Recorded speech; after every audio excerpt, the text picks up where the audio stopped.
Hello everyone and welcome to another episode of DCT Recruitment's The Icing on the Career Cake. And today we have not one but two guests with us today. We have Dave and Adam. Nice to meet you both. Nice to be here. Good. Now Dave, is that where you work or is that a cell? Because I love the walls on the side.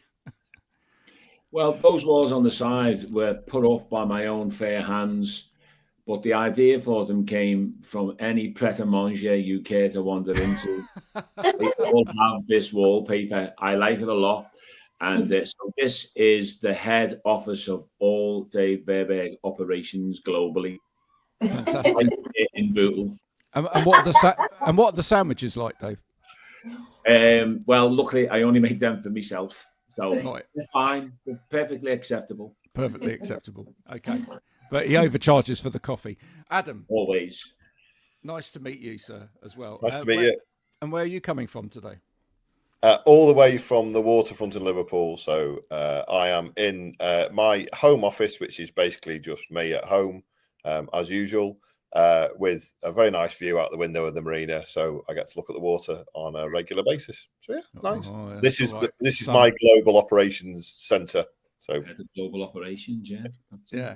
Well, I've been looking out at the water today only because it's been absolutely pouring it down here in Somerset and flooding yet again, even though we've got 6 months of work going on in Chard at the moment to sort the flooding out. And one of the bits that they've just completed flooded today. So don't think they quite got that right.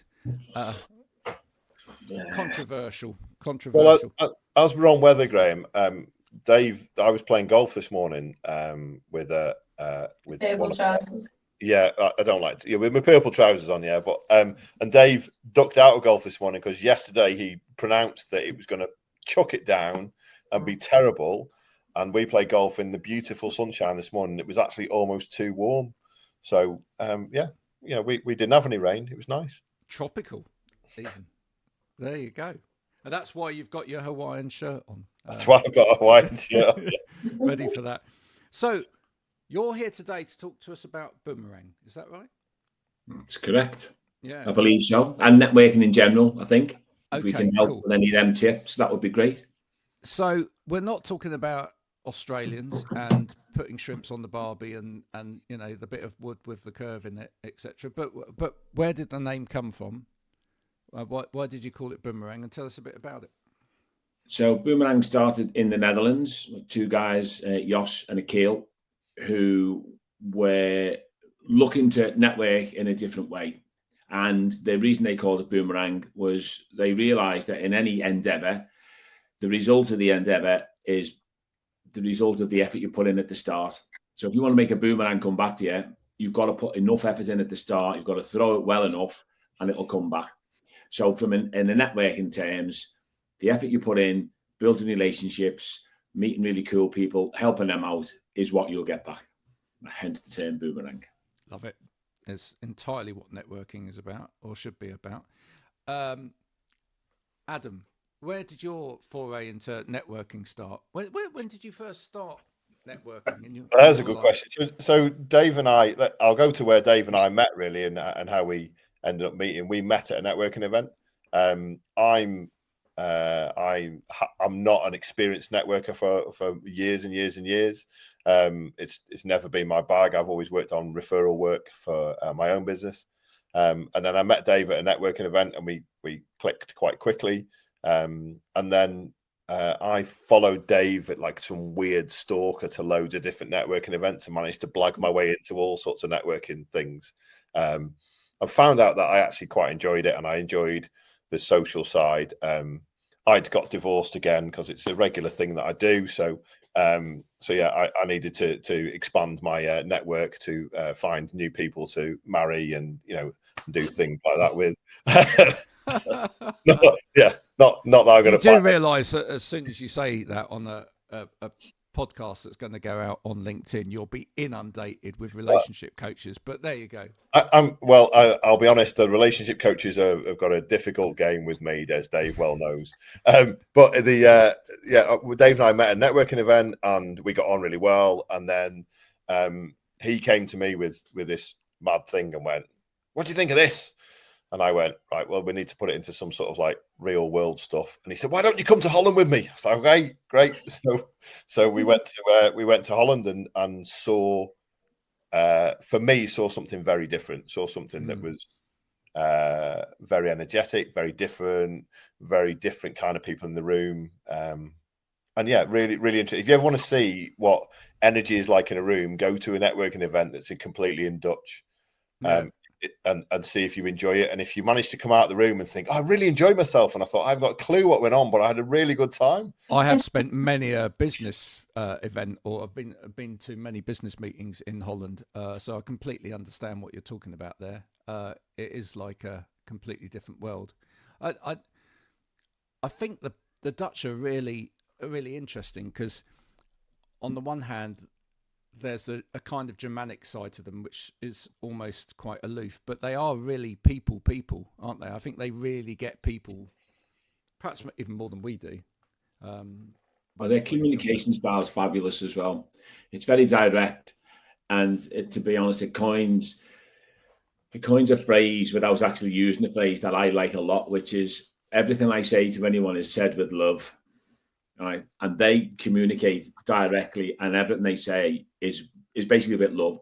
But sometimes it comes across, and it's like, "Oh, that's a bit direct." But in their head, it's like, "Yeah, this is the thing that I've seen, or this is the thing that's not quite right, and so what we need to do to fix that thing is this." Yeah. But it's all about whatever it is they've seen. It's not about you as an individual or this. It's just about, "No, we've seen this thing. It's not quite working right. We should do this." And you go, "Oh, okay." Yeah. I think people we're so polite in the UK, aren't we? We queue for everything, do everything. I think some of that's down to our culture, like that. When we can be a bit direct and we can be like that, people get offense to it and it can sting a little bit. You know what I mean? Whereas I'd rather people be honest. Yeah, but you know what we do in the UK? We're polite at first in front of people, and then we talk about them behind their backs, and and then we rubbish them on social media, and basically, we're just not very nice about it. I mean, actually, being upfront is really important with people, but also being prepared to then listen when someone comes back at you, and I'm not sure that we're particularly good at that in this country at the moment, and I think social media's got a lot to blame for that. But the classic way to understand that is when you get some feedback of someone and they put it in the archetypal, hopefully I can use this phrase, shit sandwich. So they'll say something nice about you. That thing you really did today was great. I think it could have been a bit better at this particular point. But that other thing you did was great. Because they don't want to just talk about the thing that wasn't quite well and so it didn't work quite as well. So all that happens there is you're on the receiving end of a confusing message, and the message is delivered that way for the benefit of the person delivering the message. It's not delivered that way for the person on the receiving end. They think it is, but it's not, because all it does is it means, all right, did I do well or did I not do well? I have no idea. Yeah. Which actually, when you think about, well, exactly. And if you think about sort of training or education or anything done well, you lay the ground rules out before you start, don't you? You say, I'm going to start with what was good, and then I'm going to move on to what was bad, or the other way around, or whatever. And so you tell them that you're going to do all of that, But yeah, confusing the hell out of people. And actually, we've talked on this show before, Diane, about the way that a lot of companies do their assessments with staff, which is still tragically poor in a lot of cases, where they wait all year, not really telling them very much, and then get to the end of the year, do the appraisal, and it comes as a massive shock that all of this was wrong. Do you know what I love about appraisals? Really poorly constructed appraisals with numbers or grades generally tend to have 5 grades in, which is totally useless, because all people will do then, they'll get the middle grade, which is a 3. And I remember in one of the places I used to work in, we had a guy who come in and helped us redesign our appraisal system, because we had 5 levels, as you did, and number 5, the worst one, was something like a consistently falls below required standard. 4 was occasionally falls below required standard. 3 was consistently meets required standard. 2 was occasionally exceeds required standards, and 1 was consistently exceeds required standards. So the guy who helped us out said, well, just get rid of number 5 because you don't need it. Because if anyone is consistently falling below required standards, they shouldn't have a job. Bye. And I went, oh, okay, we like that. So the next set of appraisals we did, we spoke to the team about what changed, which was all it changed. And then the people who got a 3, which is consistently meets required standards, all got upset. The score changed, but we're next to bottom.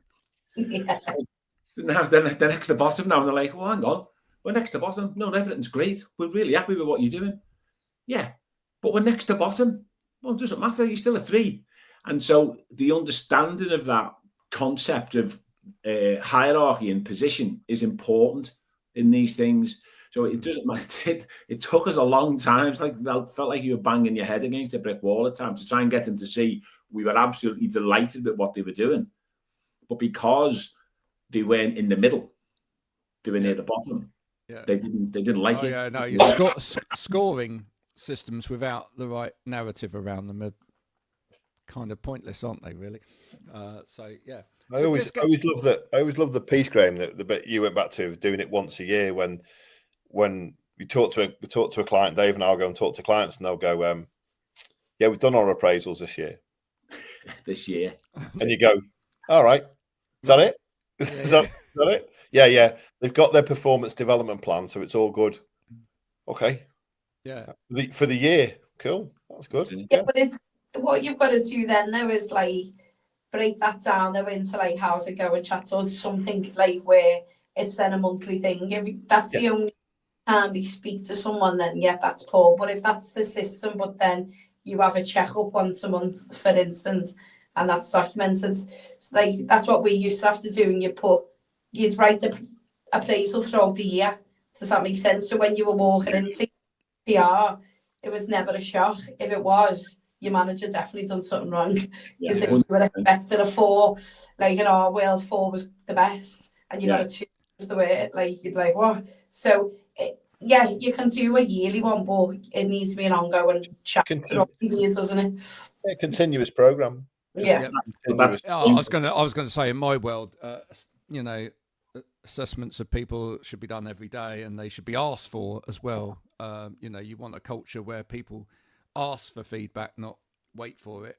I think the 360 reviews are the best way. You go out and ask feedback from people above your level and below, and you're getting a holistic view of what people think. And I think as business owners, we probably could do some of that with our clients. Like I know I could probably do something better like that, where you're going out and asking for feedback on yourself of what you are as a client. Totally agree. Would you say in the networking world you get that by having one-to-ones with people? Yeah, I was going to say, let's bring it back to the networking, because I think it raises quite an interesting point. So within this Boomerang system of networking, is part of the difference the ongoing dialogue between the people that are running the networking and the people that are part of the networking as well. I mean, is it? I think that with a lot of network groups, there's an awful lot of effort in some respects from the people that are doing the networking in the first place, but they're not listening to the people that are in front of them. Yeah. So I think the way I would put that is, funny enough, me and Josh from Boomerang were talking about this morning. You cannot beat having someone who has got a vested interest in that networking group, however it is structured, in your local area. So your ability to walk down the street and meet someone who basically might run, so in this case, me or Adam. So any Boomerang member, if they walk down the street in Liverpool, there's a good chance they're going to see me and Adam. And they know that we are invested in this region, in this city with them. Yeah. So we've got skin in the game. And I think that's one of the key things for us is having that there knows we're all in it together. I often use the phrase "a rising tide raises all ships," and when we're talking to the members, we'll say to them, "Look, Adam and I can't have what we want in our world if you're not getting what you want. If we're not giving you what you want, we're not going to get what we want. So you're front and center of everything that we do, and the best way we can provide them that is to be on the ground with them." Yep. And that's always the big. So any future franchisees with us, they've got to take that on board. They've got to be in that community that they're looking to serve, because ultimately that's what any networking organization should be doing. It's a win-win. The organization makes money because they're providing the structure and the system for the people in the community to thrive for their businesses, and then the businesses make money for the same way. So making money is a cool thing. It's what we live in a capitalist world. There's no stigma about making money. Everyone should be cool with that. It's the world the human has created in 2025.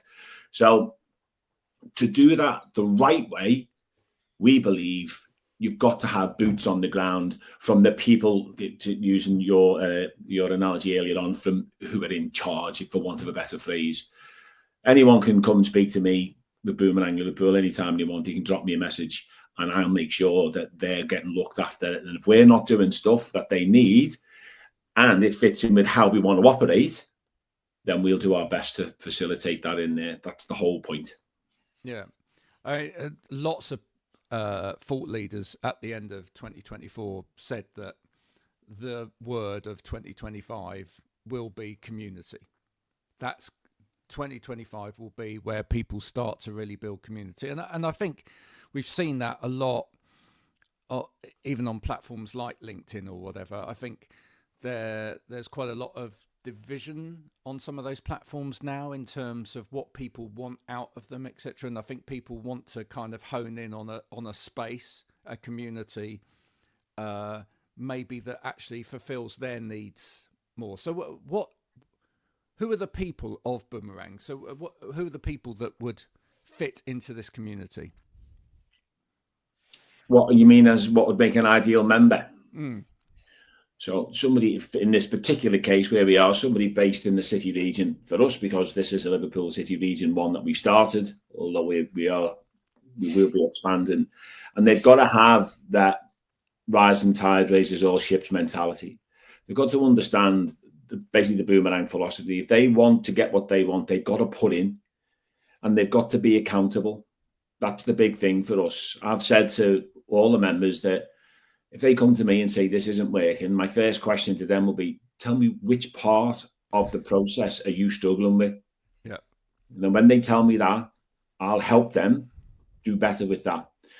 So it's generally aimed. I mean, if I look at the groups that we've got now, our first group, we've got businesses that have got up to, I'd say, 15, 20 staff. And they're generally the ones in there. They're all business. They're all business owners, I think. But that doesn't mean to say we're going to stay with business owners, because it's interesting when people have said this to me before. We don't want to go to a room where it's just like BDMs or this, that, and the other. Like, they're being quite disparaging to BDMs. I'm like, I don't care what their job title is. Right? If they're coming here to network, if they're coming here to meet their own targets, to grow their own business, do their own thing, and they contribute to others in the room, they're more than welcome. It's not about... So it's not about job title, it's about attitude. It's attitude all day long. Where the people in that room are adults, right? They are perfectly capable human beings. Yep. And that's how we're going to treat them. It's true though, because you can have someone at any level in a business, can't you? You could have someone that's, just started out in a business at a sort of lower level of a business. You could have someone that's the business development manager, BDM, for anyone that didn't know that acronym, or you can have someone at the top. You could have someone that's C-suite or board member or whatever. But it doesn't matter what level they're at. If they come into that room with an attitude of, I just want to talk about me and I don't really care about anybody else, it's not going to achieve anything, is it?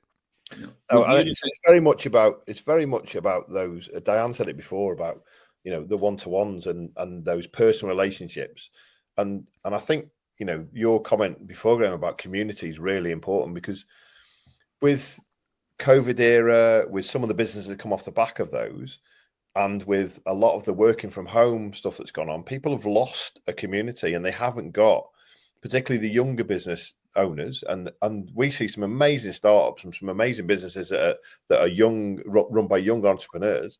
They haven't got that community. They haven't got that group of people around them. They haven't got the experience that's in the room. They haven't, they've got phenomenal businesses, but not necessarily got the same level of knowledge on other things. On other sides of it, they bring a massive amount of stuff to the room.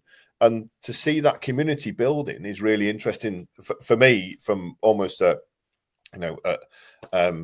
point of view of looking at society and how that community is building, from face-to-face interactions and face-to-face connections, is really interesting from people who have almost built their communities in an online social media community and had all that.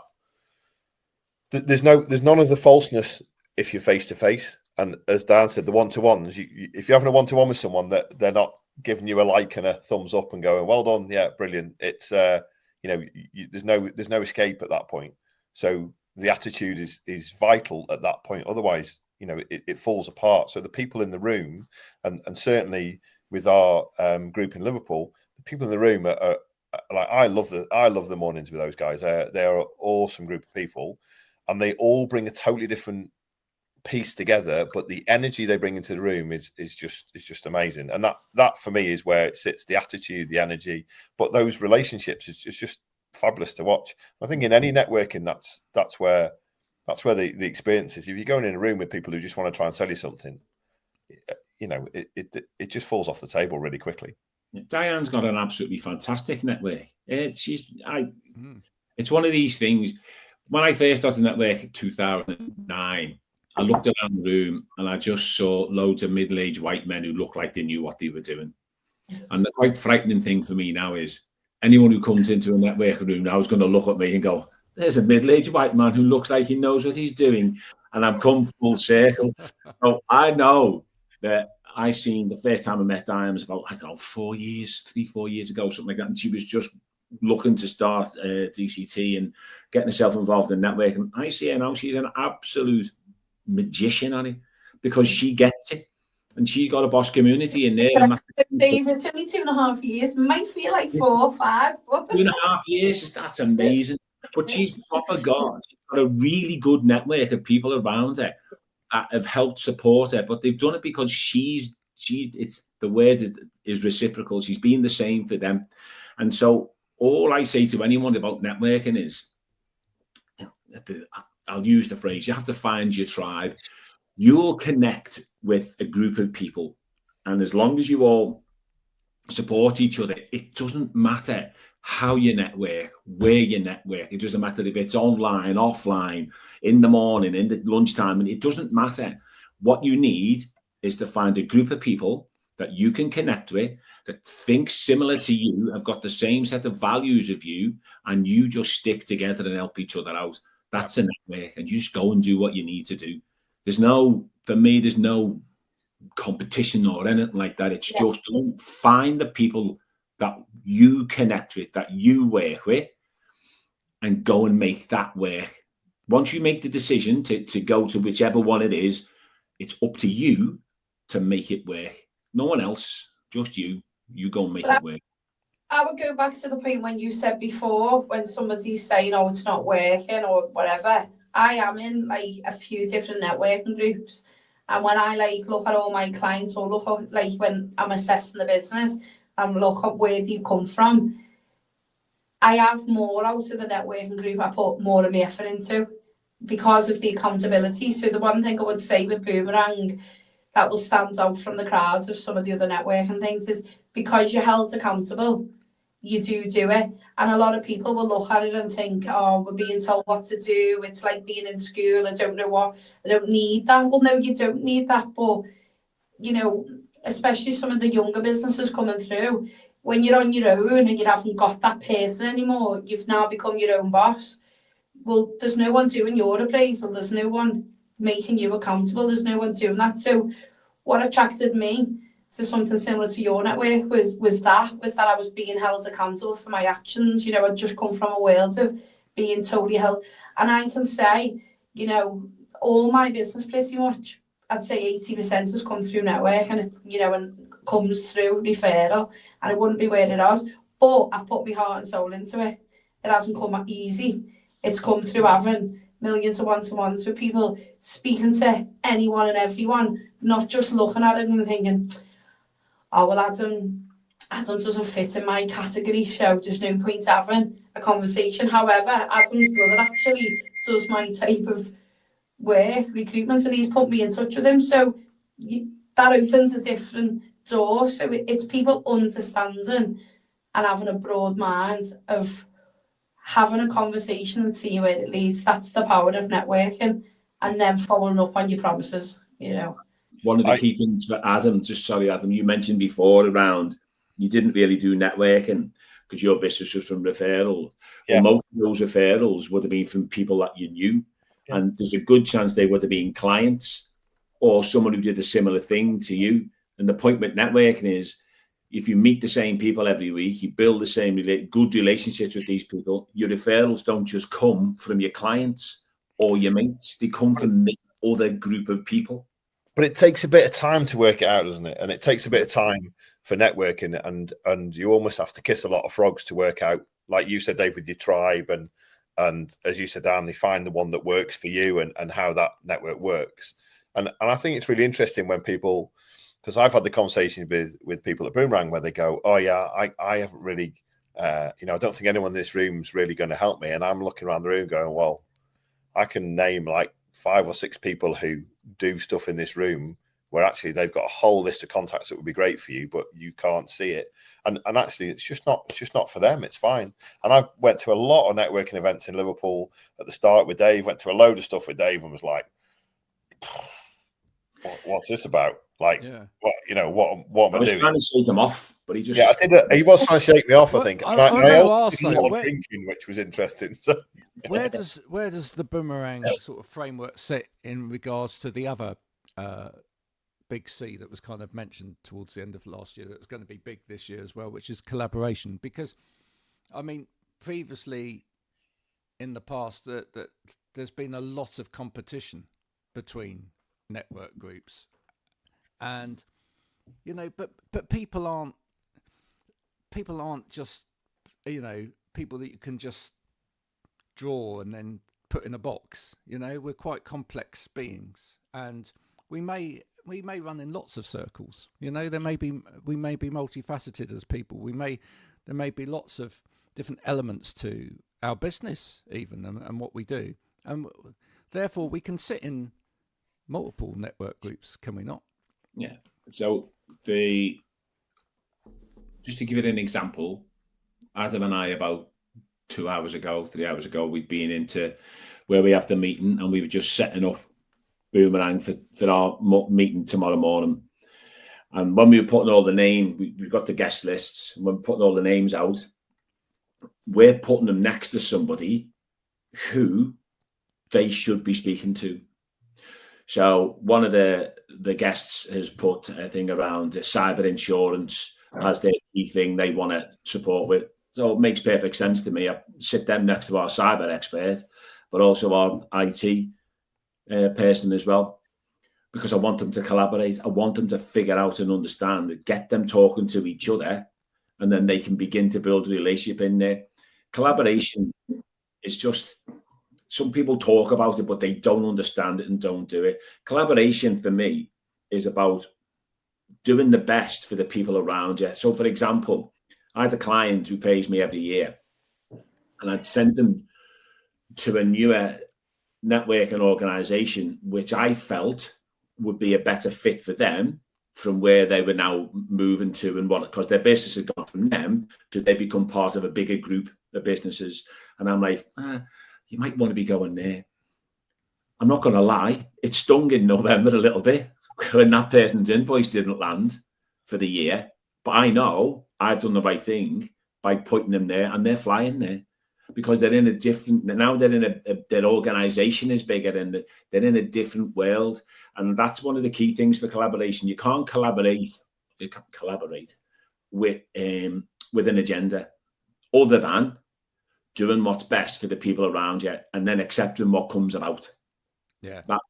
And to really help with that, there's a cracking book called Give and Take by Dr. Adam Grant. It's about 7-8 years old. And when I used to do all the referral training for other organizations, I used to always talk about this book. And he had, these are networking behaviors that we do. And they're split into matchers, givers, and takers. And the names are all, they're there. So someone who does matching behavior in a network and referral relationship, well, they'll give you something, but they want something of equal value back. Yeah, takers, the clue is in the name. They're just in there to try and figure out some stuff for themselves. But then you've got the givers. And the givers are the ones who have to be most careful because they genuinely just want to help people. And they give lots out, but they don't too often make sure they're getting what they need back. And they give all their energy is so focused on helping everybody else. And they put up a front where everything's fine and they're doing really well. But actually, they're skint. I knew loads of them who were skint, but they were brilliant givers. But they never had any money because they didn't know how to structure it for themselves. So you have to be careful when you're on that type of, that you're in that behavioural mode, that it's okay for you to get what you want. And that's one of the messages I always drum in. I mentioned it earlier on. The human has created the world we're currently, these are the rules that we play. We've created this. This is the world that we're in. And so if you want to survive in that world, it's not like back in the day before then, you know, you go onto the plains and bop some buffalo on the head and drag it home and there's your tea, job done. Can't do that no more. Someone's already done that for you. They're called supermarkets. It's already there. But to get it, you need cash. You need cash. You've got to make money. So you either get a job or you run a business or you do something. But you need this to survive in today's world. So making the money, making profits, doing all of that thing, doing cool things, it's all good. What's wrong with it? I've got a great image of David bonking a buffalo on the head and dragging it home. I was just going to touch on competition, Graham, because you talked about competition. Like we all know, there's so many different networking styles and pieces and groups available. And it just goes back to something we said earlier. You find your own tribe and you'll find one. And if someone, everyone's welcome to come to Boomerang and have a look and see what it's like. And if it's not for them, it's not for them. And Diane's got a brilliant networking group. They can go there. And if it's not for them, it's not for them. You know, different strokes for different folks, I think, is the main thing for me. And actually, I think the competition within networking is great. I don't really see it as competition. I just see it as being, you know, someone else doing some networking stuff. And I go to other networking groups and enjoy them and have great times there and have some really good networking groups that I attend. You know, and everyone's doing it slightly differently and they've got their own little spin on it. One of our pieces that sets us apart slightly is the tech side that we have behind it. Boomerang's built very much around the tech background. You know, the guys that built it with Akil and Jos have spent 10 months building the entire infrastructure in the background. So it's really easy for us. Everything's on an app. It's dead simple to use. It's dead simple to measure everything. It's dead simple to have all your measures in place. It's simple to do everything you want to do. And it's quick and easy. And it doesn't take a huge amount of time out of your day to do those bits. So it's actually a useful tool and something that's easy to collaborate with rather than being something which is a difficult piece to work with. But competition, and Dave and I know Dave's put a thing out recently because we've had a good conversation about it, about running you know, celebrating all networks and getting all networks involved and running an event around that. And he started that process. But, you know, I think competition's one of those things that I don't really see networking as competition. It's just other people's networks, and the more the better. I think everyone's got one to go to, and they should use it. Networking's fabulous. I don't know if I've mentioned it before, Adam, but a rising tide raises all ships. Does, Dave? Yeah, you have mentioned it a couple of times. But I was going to say for you guys, Dave, where you said about fitting people together. What was good before you come to yours, where you got to fill a questionnaire in and like put like what you're looking for. It's like nobody else has that, so that's bespoke to you. So then what I find sometimes with a lot of networking people, people run it great, but some people at the top don't actually match the people together. Sometimes they could do that a little bit better. That's my experience from when I was very new. And I think you having that questionnaire, that would set you apart from other networking groups, and the fact that you're then using that to actually sit somebody next to person that they will get some benefit from joining that meeting, then showcases that collaboration from day one. Does that make sense? Yeah, and then just makes sense. Sorry, go on. And then with the app, it's dead easy, isn't it? You can put on the app like what referrals you're looking for, who you're looking for, what you want, and you can change that yourself. So it's very independent then for you to be able to guide what you want, and you're telling the room what you want every week and changing it. So that the app is good, really good, like the digital side. And it helps the members. So there's no one running around tonight pulling their hair out, trying to get a set of slides ready for the meeting tomorrow, because it's done. That's when we end tomorrow, yeah. I'm glad there's no one pulling their hair out with the two people who are sat on this call with their hair. But when everyone turns up tomorrow, if for some reason somebody can't make it, then we just log into the app and we'll just toggle the button on their name to say they're not attending.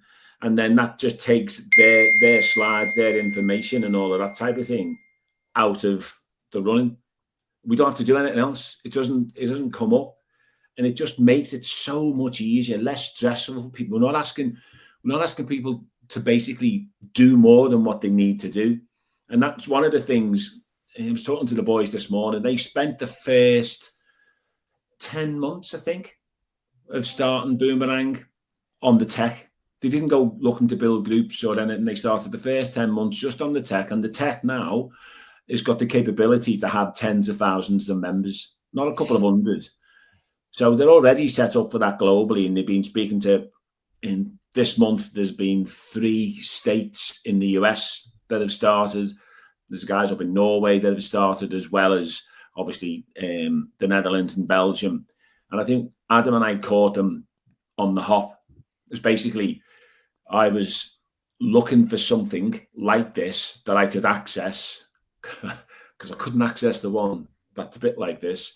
So I was looking for something else, and I just came across it online, and that's why I said, "What do you like? I like the look of this. Let's go and see them." And then, so that the first 10 months, he did all of that, and then in the next, I think it's 9 months, they've got 350 members now.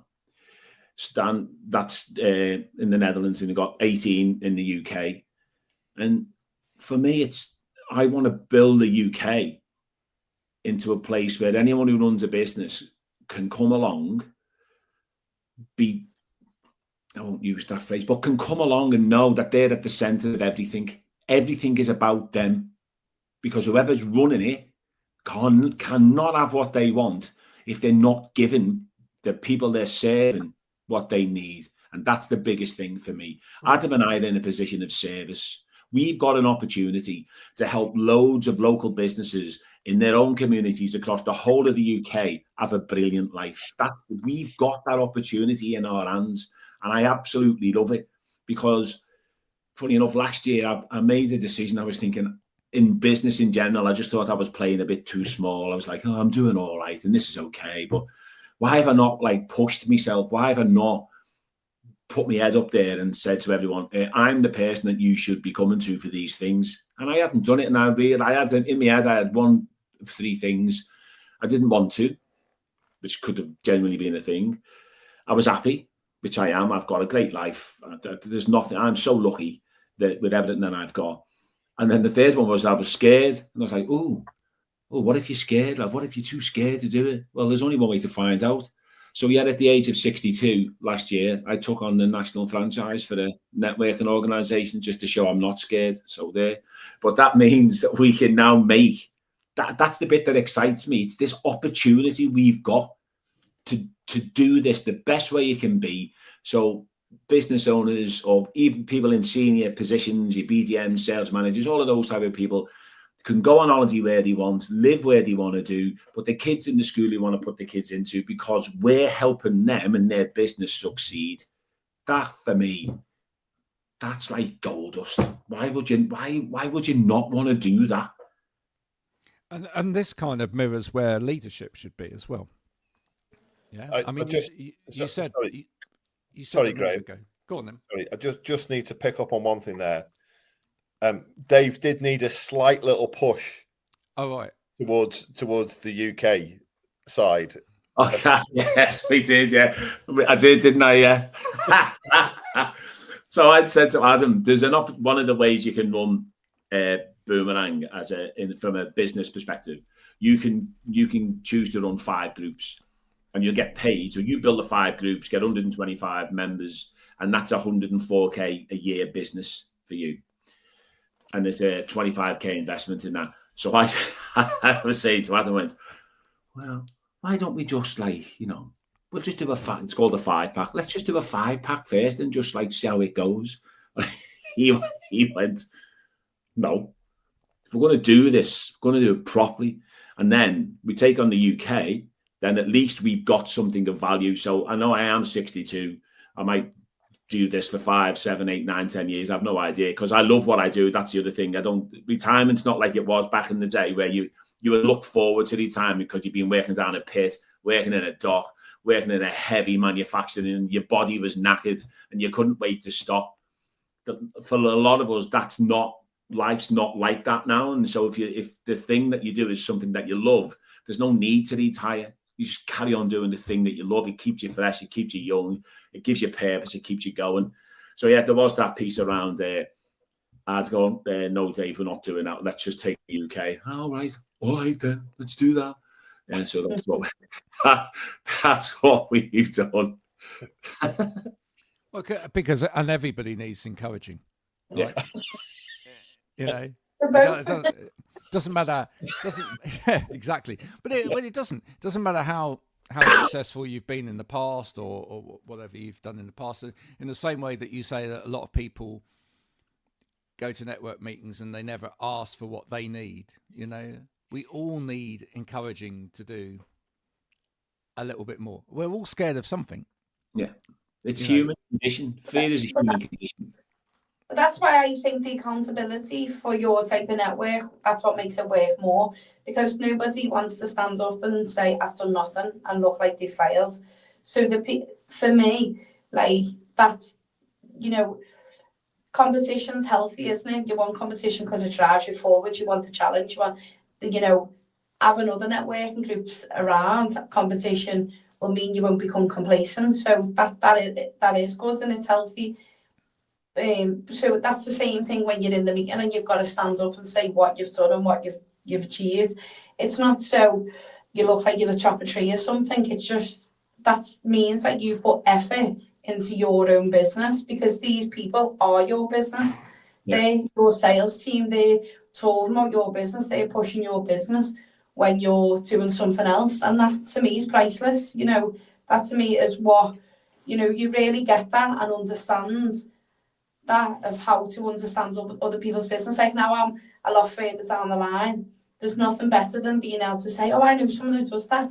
Oh, I know so. And I'm quite good. I do remember and I put things together. But it could take a year before you can do that for someone, because it's what they do is a bit niche, or you just haven't come across it in your own world. But there's nothing better when there's someone like that and you go, I can do that for you. Yeah, You're like me, that you've got a pretty encyclopedic knowledge of some cool people around the region. Yeah. And again, I think you might be the same. I take it as a personal slight if I can't find someone. If someone asks for someone, because if someone said to me, do you know anyone who cuts a hamster's toenails? Yeah. There's a woman in Formby, she does that. Yeah. That's the type of thing that I want to know. And if I don't know it, I get annoyed. Why don't I know the hamster toenail cutter? Why? It's that. It becomes lots of fun. And I think the other thing for you, and the key thing is, and this is where I think our organisations are similar. You mentioned there that nobody wants to stand up and say they haven't done anything. Yeah. Well, if they haven't done anything, it should be a safe enough space for them to stand up and say, I haven't done anything this week. It's got on top of me. It's been a bit like this. The challenge then, if they did that every week, that's a challenge. But every once in a while, life happens. So if somebody wants to stand up and just go, But what you want them to go is like, "Ugh, I feel a bit rubbish here because I haven't done anything." That's what you want. Yeah, as opposed to what you hear a Not- lot in networking, which is people's going, "Oh, I'm just going to leave because it hasn't done anything for me," or creating stuff, or just chatting. Chatting. And you're like, what have you done? What have you done? Yeah. What effort have you put into this to make it happen? And that's the same for ultimately. That's the same for everything these days. You know, it's people. We know, like in this one, we know life gets in the way, and that's all right because it gets in the way for all of us. Adam knows I've had a really tough start to this year with one thing or another, and there's a couple of things I haven't quite been able to do because the focus has been difficult for me, and I've got other things. I don't know if my phone's been bleeping off here, but I've had 6 text messages off my sister currently who's in a care home, and the worst thing ever to do was give her me mobile. She just sits there like that and goes, "Oh, Dave, this, oh, Dave, that." So it's hard sometimes. Life gets in the way. But the key thing on that is that the person who stands up and says, "I haven't done anything," should feel safe to stand up and say that. Yeah. But then should also, in their head, go, "That's not quite good enough, so I'm going to double down a bit next week." You can't teach or train that. People have that in their head. And when you talk about the right people, that's what you want. You want it to be okay to go, "I haven't quite been able to get stuff done this week," whatever. Yeah. Then to come back next but week. You also want the community at that point, if they're having a tough time, to go, "Well, is there a way that we can help you to do that?" Yeah. Do you know, one of the interesting ones for me was seeing someone do a presentation, just a 60-second presentation, which was nothing to do with their business, on a normal Thursday morning, and the member put across something that was very personal to them, and they put it across, and there was about 4 people in the room who were in tears, and it was the support network. It goes back to that community piece you said earlier, Graham. You know, it's that community's there, and they'd had a tough time, and it doesn't matter what you've done that week. Actually, it all kind of pales into insignificance, really. We've all got a business to run, but we're all people, and we've all got lives, and we've all got stuff that goes on, and stuff that goes on around us, and we all have to deal with that. And to have that support of people in that room, and the way the members supported it for me was the really touching bit, rather than the presentation. It was actually the fact that the love that came out of the room for that individual was really impressive. And when you do that, then, you know, when that person's in a better place and they're able to do what they're meant to be doing and whatever, they put more effort in. And that's exactly what happened. The following week, that member then turned up the following week and had absolutely smashed the week completely, and was kind of proud of what they'd done, and proud of the fact, and proud of the support that they'd had, which I found really, really touching and really interesting to see how they were supported by the rest of the community, if you like, or the people in the room. I just think that stuff's ace, and Dave's had that support from, you know, the members of the group as well. The worst thing you ever did, Dave, was letting her find you on Instagram, by the way, as you found out today. I have no idea. Do you know, since we spoke, so context, our Jean's in a care home. She's only 64, early onset dementia. I had a Instagram thing pops up on my phone before. It's from a video I did in July. And it's she just commented underneath and went, "Have you got my watch?" Right. And I have got a watch. I took it off it on when I visited last because it needs a battery. So I said, "Yeah, I've got your watch. I'm just putting a battery in it." I have no idea how she found me on Instagram whatsoever. We've had some new news since then, I got a message off it about 20 minutes ago, just before we started this, that said, "I saw you on the telly this morning." I just said, laughing emoji. What was I on? And the piece I'd done on Instagram was about, it was just after the tragedy in Southport. It was just after that, and how weird everyone was feeling. And that's what she'd seen me on, and that's her seeing me on the telly, because she'd replied about that terrible Southport thing.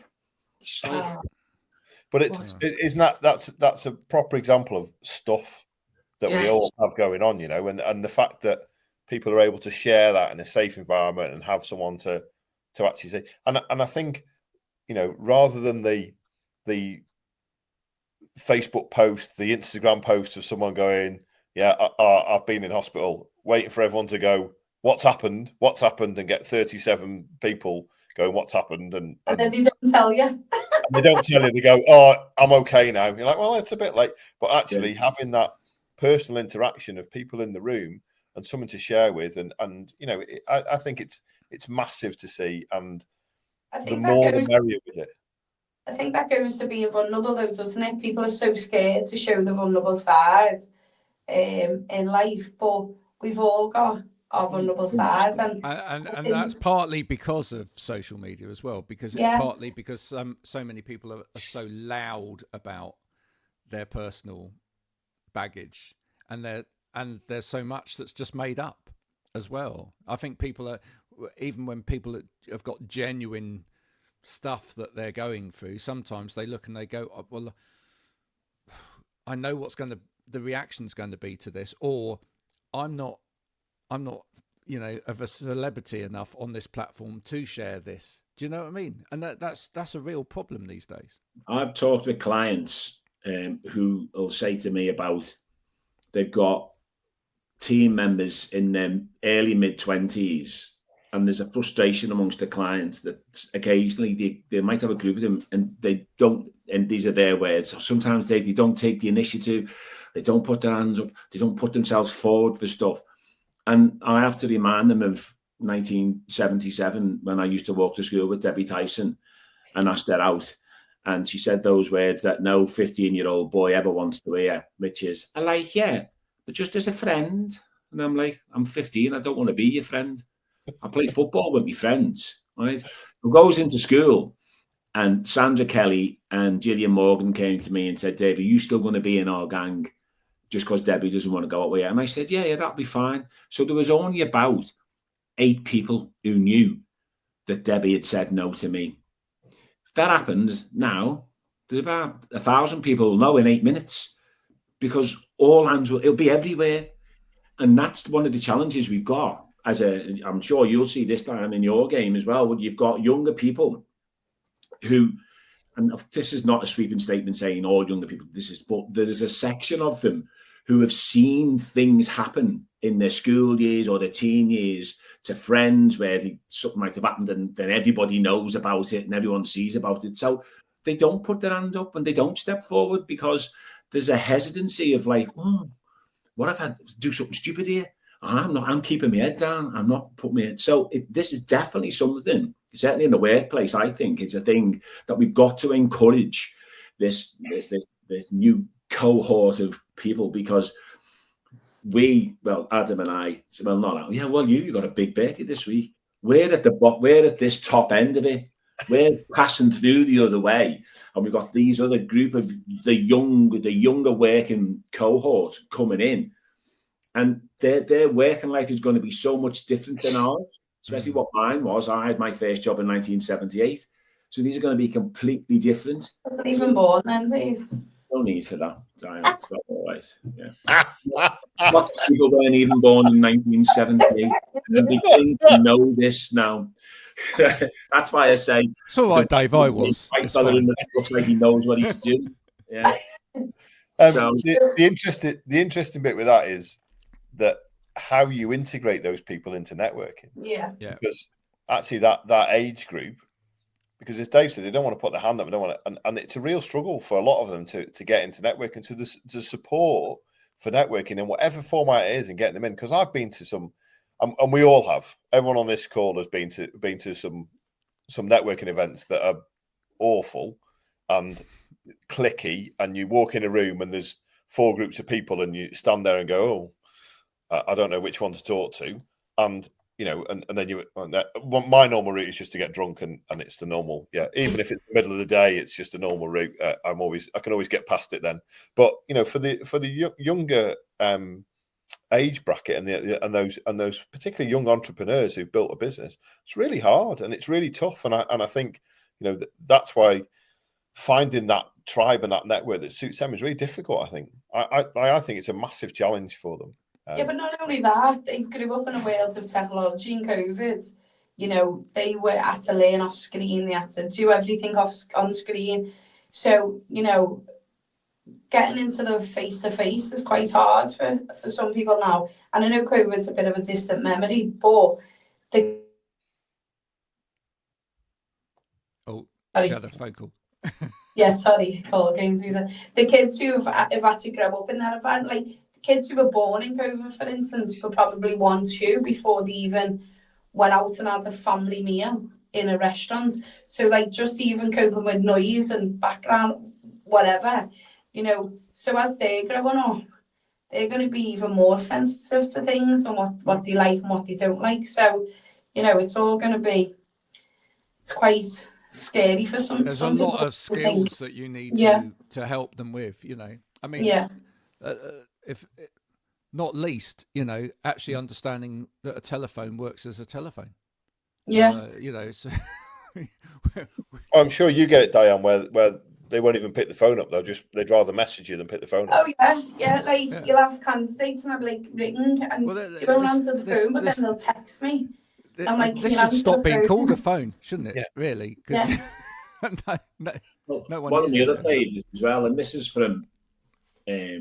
I've got a couple of people who do it, and they send me voice notes. Now, I'm not particularly bothered about voice notes one way or the other, but it doesn't mean you can respond, because where you are, and they might want a response, and they send you the voice note, but you're in the space where you can't listen to one. Yeah. You can't listen to it, so you don't know what it is, and you're like, well, I can't help you there, mate. You've sent me a voice note, so you'll have to wait till I can listen to it. Yeah. And that's the interesting thing around instant connection. It's like we're used to this. We want this now. Even looking at videos and things, some of the videos I do, they're only the last couple of the last ones. They're 28, 29 seconds, because and I've got them when the video comes on. There's something on social media, and it might be 3 minutes. I go, I haven't got time now. I have to check myself, and I go, it's 3 minutes. It's not 3 hours. Not like we used to moan to the pitches. You go to the pitches and the film would be over 2 hours, and everyone go, 2 hours. Oh. Now it's like you won't even watch a video for 3 minutes. It's a big challenge for how the human can concentrate, I think, as well, and stay focused in a world where everything's like this. It's got to be done. It's got to be done. Yeah. So, it's a tough one. There you go. But that was a great conversation today, and conversations are what it's all about, really. And it's like a boomerang going all around the world. It is. I I was going to say, Bring it back to just bring it back to the beginning, because that's what that's what boomerangs do. So good. Want to say thank you so much to Adam and Dave for coming and talking about Boomerang today. And if people want to find out more about what you're doing with Boomerang, where's the best place to go? LinkedIn for me. Hopefully you can see my name on the bottom of the screen. It's great having a weird name. Don't put David Verburg in, because he is an American 400-meter gold medalist and he knows absolutely nothing about Boomerang. No. You can also visit the Boomerang UK website that is now up and running, so people can go look at that as well. It's Boomerang Business Collective UK, that is. Okay, not just Boomerang UK, because that's probably something else as well. Yeah. Someone for boomerangs, I think that is. I'm sure we can send you some links over, Graham, so you can put those on. I will certainly do that. Dave, Adam, thank you very much for joining me and Diane today.